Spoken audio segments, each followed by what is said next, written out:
بحمدہ تعالی و بکرم مصطفیٰ صلی اللہ تعالی علیہ وسلم، آج کی شب میں قرآن عظیم کے 19 پارے مکمل ہو چکے۔ اللہ عز و جل بقیہ قرآن عظیم کے حصے کو صحیح تجوید سے پڑھنے اور آپ کو سماعت کرنے کی توفیق عطا فرمائے۔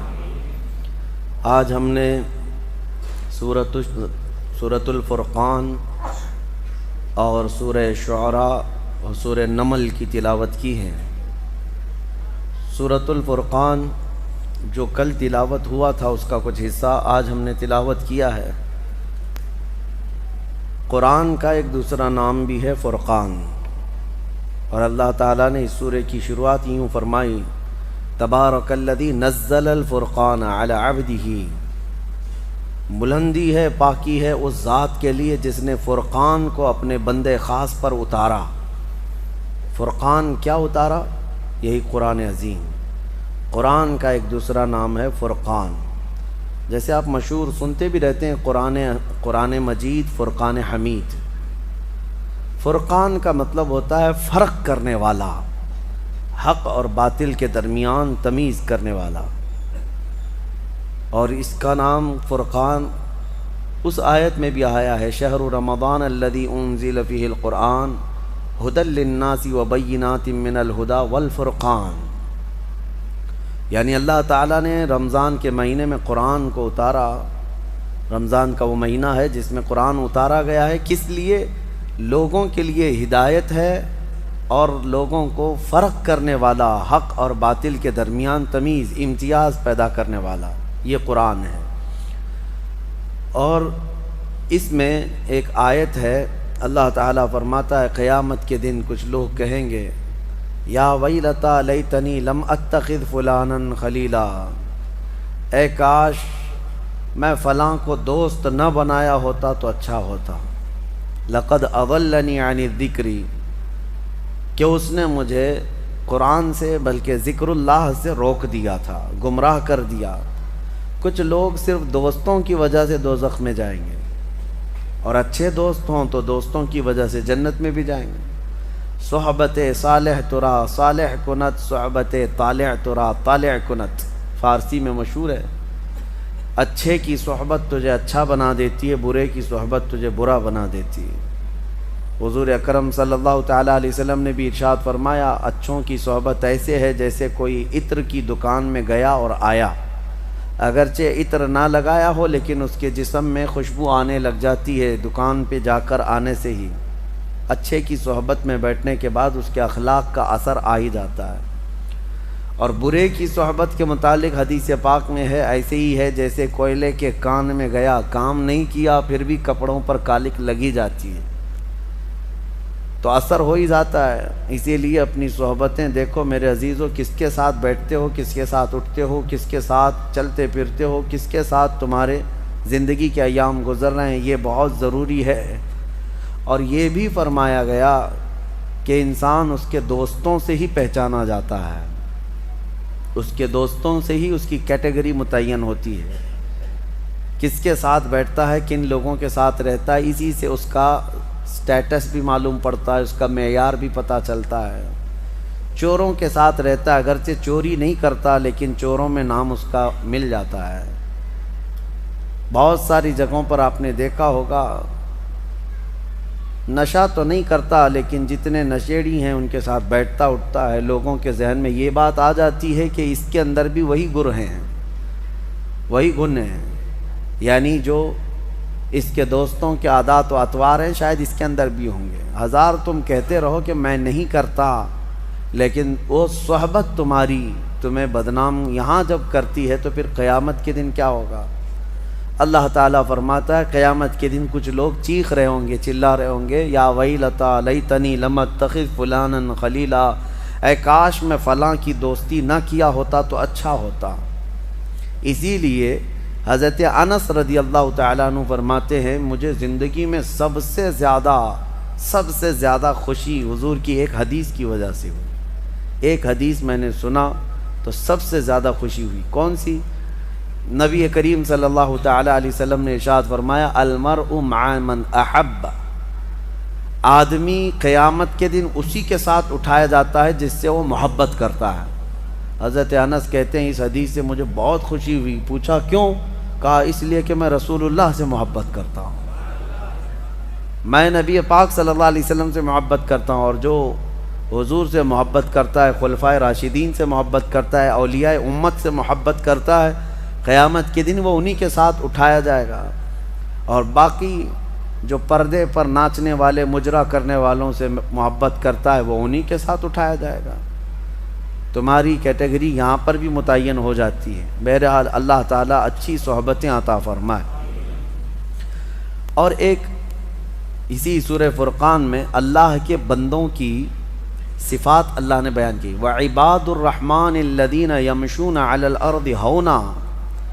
رحمان کے بندے جب زمین پر چلتے ہیں تو دھیمے انداز میں چلتے ہیں, یعنی اکڑ کر نہیں چلتے. رحمان کے بندے, ان کی تعریف میں اللہ نے کئی آیتیں نازل فرمائی. کون ہیں یہ؟ عباد الرحمن. عباد الرحمن, ان کی تعریف میں آیتیں آئی ہیں. اور پھر دوسری ان کی صفت یہ ہے وَإِذَا خَاطَبَهُمُ الْجَاهِلُونَ قَالُوا سَلَامًا.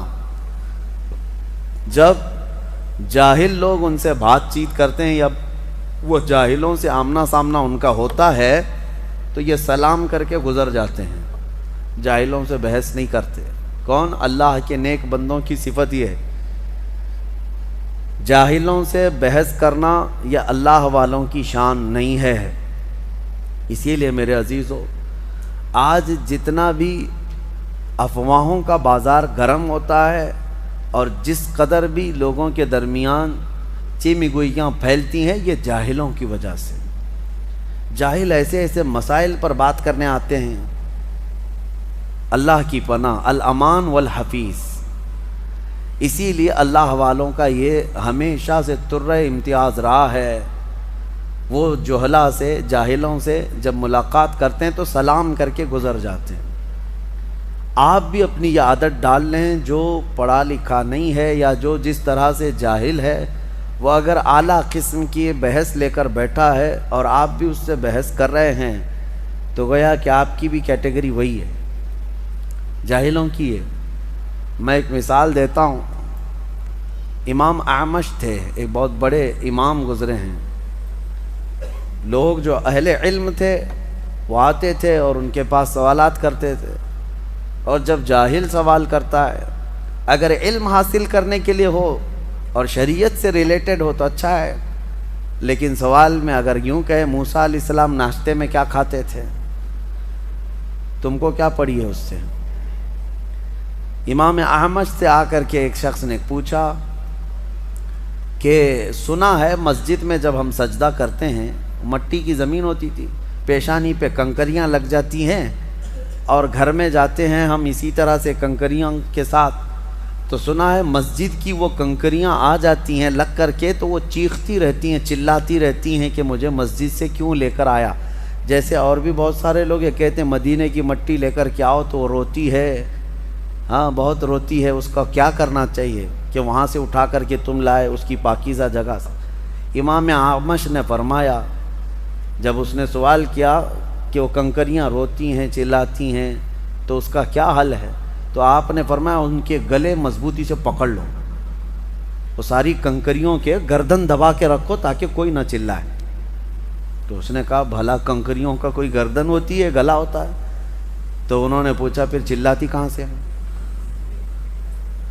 کہاں سے چلاتی ہیں؟ تو یہ اس طرح کے بہت سارے معاملات. اور وہی ایک امام اور گزرے ہیں, ان سے کوئی آ کر ایک جاہل سوال کر رہا ہے, شیطان ابلیس لعین کی بیوی کا نام کیا تھا؟ آپ نے فرمایا میں اس کی شادی میں گیا نہیں تھا. تو یہ جاہلوں سے مخاطب ہونا یا مخاطب ہونا دونوں ضرر ہے, ضرر ہے. کبھی کبھار ایسا ہوتا ہے کہ جاہل تمہارے ایمانی درجے کو بھی گرا دے گا, تمہارے ذہن و دماغ میں شک پیدا کر دے گا. اسی لیے قرآن میں اللہ فرما رہا ہے رحمان کے بندے جب جاہلوں سے ملاقات کرتے ہیں سلام کر کے گزر جاتے ہیں. یہی بہت چیز ہے ان کے لیے, یہی بڑی چیز ہے, سلام کرو اور گزر جاؤ, زیادہ سے زیادہ خیریت پوچھ لو. اور ایک بات میں آپ کو بتاتا ہوں اسی سے ملتی جلتی, کہ جنگل میں ایک مرتبہ جھگڑا ہو گیا تھا. کس کا؟ ایک گدھے کا اور ایک چیتے کا، گدھے کا اور چیتے کا جھگڑا ہو رہا تھا۔ کس بات پر؟ گدھا کہہ رہا تھا گھاس نیلی ہوتی ہے، اور چیتا کہہ رہا تھا نہیں گھاس ہری ہوتی ہے۔ بہت جھگڑا کر رہے تھے۔ گدھے نے کہا نہیں نیلی ہوتی ہے، چیتا کہہ رہا نہیں ہری ہوتی ہے۔ دونوں فیصلہ کرنے کے لیے شیر کے پاس آئے، جنگل کا راجا تھا۔ تو دونوں نے جب یہ مقدمہ رکھا کہ گدھے کی بات یہ ہے، چیتے کی بات یہ ہے، شیر نے کہا گھاس نیلی ہوتی ہے، گھاس نیلی ہوتی، گدھا صحیح کہہ رہا ہے۔ اس کو انعام بھی دیا اور کہا کہ چیتا غلط تھا اور اس کو کوڑے بھی مارے جائیں، 10 کوڑے مارے جائیں۔ تو وہ گھبرایا اور کہا بادشاہ سلامت، میرے حق میں اتنا برا فیصلہ کیوں؟ کہا کہ یہ تیری سزا ہے، گھاس تو ہری ہی ہوتی ہے، گدھے سے بات کیوں کیا؟ یہ تیری سزا ہے، گدھا تیرے لیول کا نہیں تھا، گھاس ہری ہی ہوتی ہے، لیکن جو تیرے لیول کا تھا نہیں اس سے تو مباحثہ کر رہا ہے، مناظرہ کر رہا ہے۔ تو یہ اس میں ایک درس ہے۔ لوگ آج جو نکڑ پہ بیٹھ کر کے مناظرے کر رہے ہیں، ڈیبیٹ کر رہے ہیں، ان کو دلائل چاہیے بخاری شریف سے، مسلم شریف سے، اور وہ بھی بحث کن معاملات میں کرتے ہیں؟ کبھی مولا علی کرم اللہ وجہہ الکریم کے متعلق، کبھی امیر معاویہ کے متعلق، کبھی خلفائے راشدین کے متعلق۔ ایسا لگتا ہے یہ سب کے آقا بیٹھے ہوئے ہیں جو ان میں فیصلہ کرنے بیٹھے ہیں۔ اور حضور پاک صلی اللہ علیہ وسلم کے علم غیب کے متعلق، ان کے حاضر و ناظر ہونے پر، ان کے بشر و نور ہونے پر ایسی بحثیں رہتی ہیں۔ میرے عزیزوں، میں یہ نہیں کہتا کہ آپ اسلامی ڈیبیٹ کا حصہ نہ بنیں، بالکل شوق سے، لیکن اصول پہلے علم حاصل کرو، اصول دین پڑھو، اس کے بعد شوق سے مناظرے کرو۔ اور یہاں حال یہی ہے کہ کسان جو ہے پھاوڑا چلاتا رہا کھیت میں، اور اچانک کسی کا پیٹ درد ہوا، اس کو سرجن کے پاس لے جانا چاہیے کہ کسان کے پاس لے جانا چاہیے؟ اب اگر آپریشن تھیٹر میں کسان بھی آپریشن کرنے لگے تو کیا کرے گا؟ وہ پھاوڑے سے آپریشن کرے گا۔ اسی طرح سے جس کی جو فیلڈ نہیں ہے، جس کا جو میدان نہیں ہے، جب وہ اس میں کودتا ہے تو ادھر کی ادھر، ادھر کی ادھر کر دیتا ہے۔ اللہ تبارک و تعالی گمراہی سے محفوظ فرمائے۔ اسی لیے آدھا علم بھی مت حاصل کرو۔ میں نے دیکھا ہے بہتوں کو، ایک قاعدہ کچھ سیکھ لیا تو اس کو ہر جگہ فٹ کرنے لگ جاتے ہیں۔ اسلام کی باریکیاں، اصول دین، اصول فقہ، اصول حدیث، بہت اس میں باریکیاں ہیں۔ اور یہ جو جتنے بھی گمراہ فرقے ہیں نا، یہ اسی طرح سے گمراہ ہوئے۔ انہوں نے ایک قاعدہ سیکھا اور اس کو سب پہ فٹ کرنے لگے، سنیوں پر اس کو فٹ کرنے لگے جو مشرکوں پر اتری ہوئی آیتیں تھیں، مشرکوں کے حق میں جو اتری ہوئی تھیں، ان آیتوں کو رسول پاک صلی اللہ علیہ وسلم پر جو اتری ہیں آیتیں مشرکین کے حق میں، وہ سنیوں پر فٹ کرنے لگ جاتے ہیں۔ گمراہی یہیں سے آتی ہے، اسی لیے آدھا علم حاصل مت کرو۔ مشہور محاورہ ہے، بلکہ ایک قول ہے، نیم حکیم خطرے جان، نیم ملا خطرے ایمان۔ یہ کہا جاتا ہے نا، آدھا ڈاکٹر جو ہے جان کا خطرہ ہے اور آدھا مولوی ایمان کا خطرہ ہے۔ اللہ تعالی حفاظت فرمائے۔ سورہ شعراء ہم نے تلاوت کی، جس میں کثیر انبیاء اکرام کا ذکر ہے۔ اتنی بہترین اس میں آیتیں ہیں۔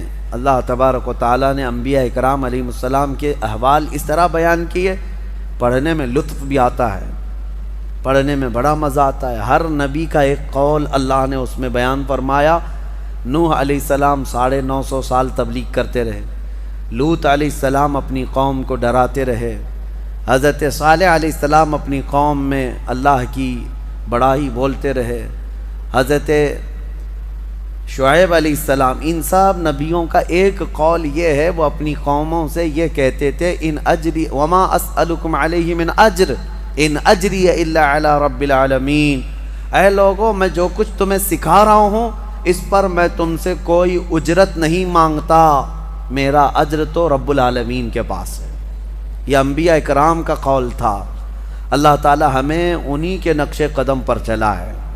میں آپ سے یہی کہتا ہوں کہ ہم جو کچھ بھی یہاں خدمت کر رہے ہیں، نہ مسجد سے ہم اس کی کوئی اجرت کا مطالبہ کرتے ہیں، اور نہ ہی لوگوں سے مجھے کوئی توقع ہے، نہ ہی ہم نے کوئی مطالبہ رکھا ہے۔ اللہ تعالیٰ ان انبیاء کی سنت پر ہمیں زندہ رکھے، ہم جو کچھ بھی دین کا کام کر رہے ہیں مولا ہمارا اجر قیامت میں عطا فرمائے۔ ہاں اگر طے کر لیا آدمی، مانگ لیا، مطالبہ کیا، تو گویا کہ اس نے اپنی اجرت مانگ لیا اور دنیا میں برابر ہو گیا، اور مطالبہ نہیں کیا ہے تو انبیاء کی نیابت میں کام کر رہا ہے، وہ نبیوں اور رسولوں کی نیابت میں کام کر رہا ہے۔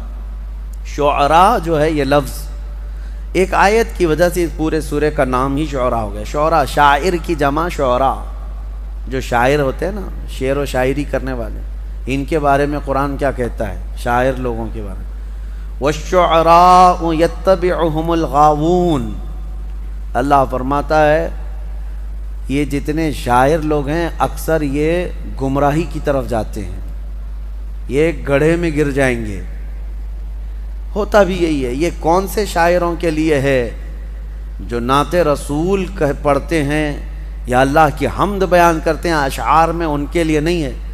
فضول شاعری جو کرتے ہیں، دنیاوی لغویات، محبوبہ کا حسن بیان کر رہے ہیں۔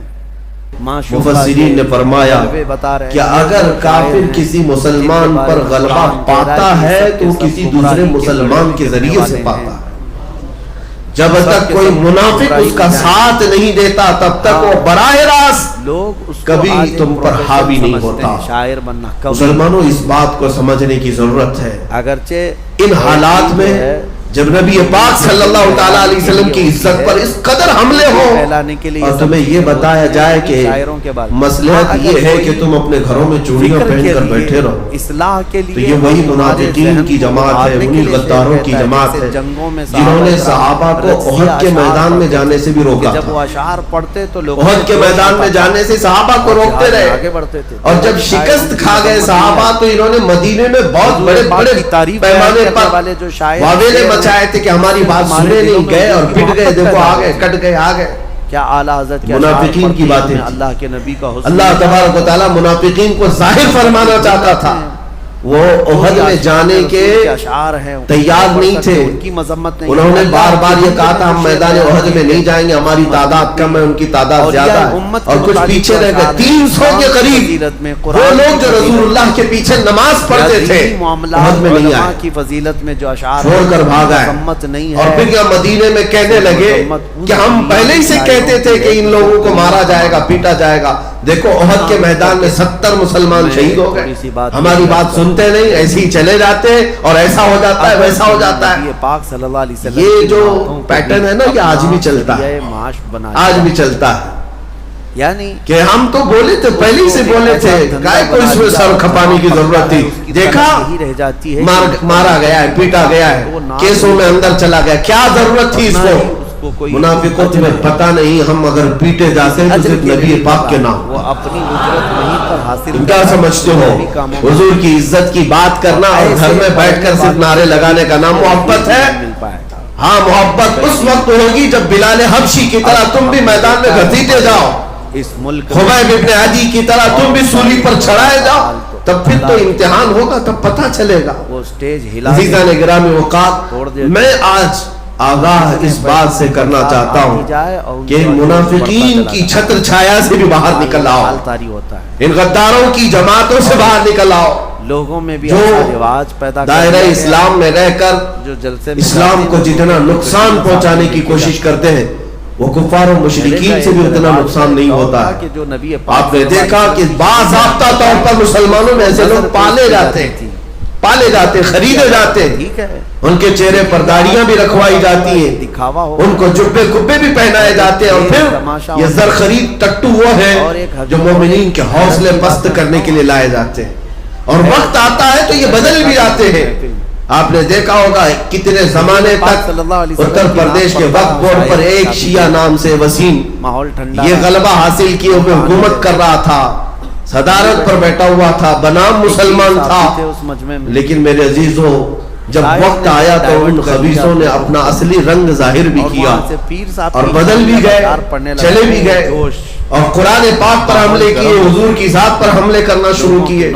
یہ وہی لوگ ہیں جو زر خرید ہیں، بکے ہوئے ہیں، ان کے ناموں پر کبھی نہ جائیں. اس لیے میں آپ کو تنبیہ یہ کروں گا کہ اگر حضور پاک صلی اللہ تعالیٰ علیہ وسلم سے سچی پکی عقیدت و محبت ہے تو پھر دنیا داری نہ دیکھو. حضور کی عزت سب سے پہلے منبر پر.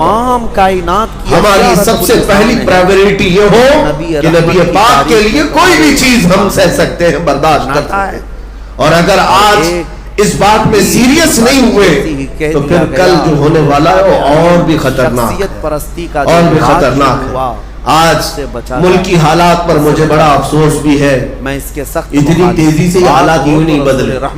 غالباً آج سے 8 سال پہلے میں اسی سرزمین سے چیخ رہا تھا میں نے کبھی کہ ایک وقت آئے گا جب تمہاری ماں اور بہنوں کو بازار میں لا کر نیلام کر دیا جائے گا, تم کچھ بھی نہیں کر سکو. کبھی نہیں. امام غزالی کا فرمان میں نے سنا ہے کہ حضور کی توہین برداشت کر کے خاموش رہنے والی قوم کے ساتھ یہ ہوگا وجہ سے ہے, اور تمہارے بچوں کو مار دیا جائے گا, تم کچھ نہیں کر سکو گے.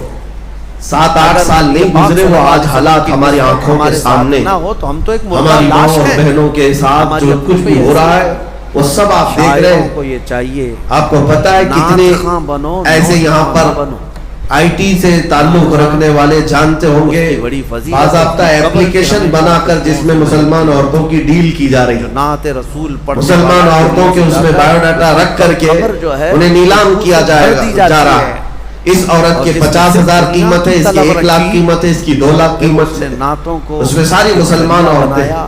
یہ سب کون کر رہا ہے؟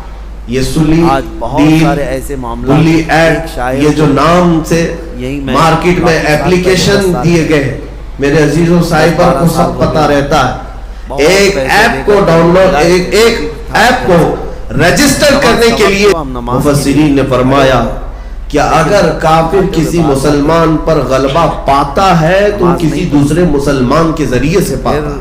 صبح کی بھی نماز نہیں. جب تک کوئی منافق اس کا ساتھ نہیں دیتا تب تک وہ براہ راست کبھی تم پر حاوی نہیں ہوتا. نماز مسلمانوں اس بات کو سمجھنے کی ضرورت ہے. ان حالات میں جب نبی پاک صلی اللہ تعالیٰ علیہ وسلم کی عزت پر اس قدر حملے ہو اور تمہیں یہ بتایا جائے کہ مصلحت یہ ہے کہ تم اپنے گھروں میں چوڑیاں پہن کر بیٹھے رہو, تو یہ وہی منافقین کی جماعت ہے, وہی غداروں کی جماعت ہے جنہوں نے صحابہ کو احد کے میدان میں جانے سے بھی روکا تھا. احد کے میدان میں جانے سے صحابہ کو روکتے رہے, اور جب شکست کھا گئے صحابہ تو انہوں نے مدینے میں بہت بڑے بڑے پیمانے پر واویلے مچائے تھے کہ ہماری بات سنے نہیں, گئے اور پٹ گئے, دیکھو آگئے, کٹ گئے, آگئے. دو میں سے ایک کام منافقین کی باتیں کرا لو یا تو نماز. اللہ تبارک و تعالیٰ منافقین کو ظاہر فرمانا چاہتا تھا, وہ احد میں جانے کے تیار نہیں تھے. انہوں نے بار بار یہ کہا تھا ہم میدان احد میں نہیں جائیں گے, ہماری تعداد کم ہے, ان کی تعداد زیادہ ہے, اور کچھ پیچھے رہ گئے. 300 کے قریب وہ لوگ جو رسول اللہ کے پیچھے نماز پڑھتے تھے احد میں نہیں آئے, پڑھتا ہے لیکن چھوڑ کر بھاگ آئے.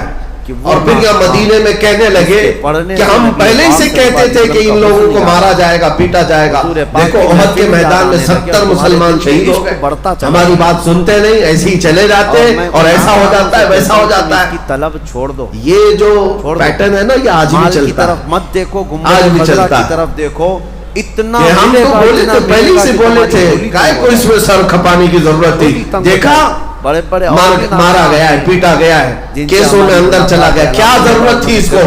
منافقوں تمہیں پتہ نہیں ہم اگر پیٹے جاتے ہیں تو صرف نبی پاک کے نام نوازا گیا ہے کہ وہ اب تم کیا سمجھتے ہو حضور کی عزت کی بات کرنا اور گھر میں بیٹھ کر صرف نعرے لگانے کا نام محبت ہے؟ مت رکھو. ہاں محبت اس وقت ہوگی جب بلال حبشی کی طرح تم بھی میدان میں گھسیٹے جاؤ, بہت ہوتا ہے. خبیب ابن عدی کی طرح تم بھی سولی پر چڑھائے جاؤ, تب پھر تو امتحان ہوگا, تب پتہ چلے گا. عزیزان گرامی وقات, میں آج آگاہ اس بات سے کرنا چاہتا ہوں کہ ان منافقین کی چھتر چھایا سے بھی باہر نکل آؤ, ان غداروں کی جماعتوں سے باہر نکل آؤ. اللہ تعالیٰ نے سلیمان علیہ السلام کو دائرہ اسلام میں رہ کر اسلام کو جتنا نقصان پہنچانے کی کوشش کرتے ہیں وہ کفار و مشرکین سے بھی اتنا نقصان نہیں ہوتا ہے. آپ نے دیکھا کہ باضابطہ طور پر مسلمانوں میں ایسے لوگ پالے جاتے, خریدے جاتے, ان کے چہرے پر داڑیاں بھی رکھوائی جاتی ہیں، ان کو جبے کبے بھی پہنائے جاتے ہیں، اور پھر یہ زرخرید ٹٹو وہ ہیں جو مومنین کے حوصلے پست کرنے کے لیے لائے جاتے ہیں، اور وقت آتا ہے تو یہ بدل بھی جاتے ہیں۔ آپ نے دیکھا ہوگا کتنے زمانے تک اتر پردیش کے وقت بورڈ پر ایک شیعہ نام سے وسیم یہ غلبہ حاصل کیے ہوئے حکومت کر رہا تھا، صدارت پر بیٹھا ہوا تھا، بنام مسلمان تھا، لیکن میرے عزیزوں جب وقت آیا تو ان خبیثوں نے اپنا اصلی رنگ ظاہر بھی کیا اور بدل بھی گئے، چلے بھی گئے، اور قرآن پاک پر حملے کیے، حضور کی ذات پر حملے کرنا شروع کیے۔ یہ وہی لوگ ہیں جو زر خریدے بکے ہوئے ہیں، ان کے ناموں پر کبھی نہ جائیں۔ اس لیے میں آپ کو تنبیہ یہ کروں گا کہ اگر حضور پاک صلی اللہ تعالیٰ علیہ وسلم سے سچی پکی عقیدت اور محبت ہے تو پھر دنیا داری نہ دیکھو، حضور کی عزت سب سے پہلے نمبر پر ہے۔ ہماری سب سے پہلی پرائیورٹی یہ ہو کہ نبی پاک کے لیے کوئی بھی چیز ہم سہ سکتے ہیں، برداشت کر سکتے ہیں، اور اگر آج اس بات میں سیریس نہیں ہوئے تو پھر کل جو ہونے والا ہے وہ اور بھی خطرناک ہے، اور بھی خطرناک ہے۔ آج ملکی حالات پر مجھے بڑا افسوس بھی ہے، اتنی تیزی سے یہ حالات یوں نہیں بدلے۔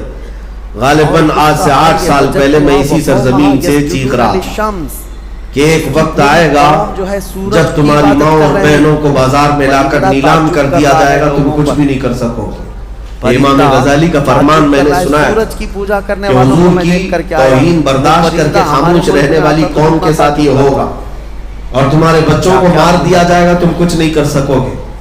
7-8 سال نہیں گزرے وہ آج حالات ہماری آنکھوں کے سامنے، ہماری ماں اور بہنوں کے ساتھ جو کچھ بھی ہو رہا ہے وہ سب آپ دیکھ رہے ہیں۔ آپ کو پتا ہے کتنے ایسے یہاں پر آئی ٹی سے تعلق رکھنے والے جانتے ہوں گے، باضابطہ ایپلیکیشن بنا کر جس میں مسلمان عورتوں کی ڈیل کی جا رہی ہے، مسلمان عورتوں کے اس میں بایو ڈاٹا رکھ کر کے انہیں نیلام کیا جا رہا ہے۔ اس عورت کی 50,000 قیمت ہے، اس کی 1 لاکھ قیمت ہے، اس کی 2 لاکھ قیمت ہے، اس میں ساری مسلمان عورتیں۔ یہ سب کون کر رہا ہے؟ یہ سلی ڈیل بلی ایپ، یہ جو نام سے مارکیٹ میں ایپلیکیشن دیے گئے، میرے عزیزوں سائبر کو سب پتا رہتا ہے۔ ایک ایپ کو ڈاؤن لوڈ، ایک ایپ کو رجسٹر کرنے کے لیے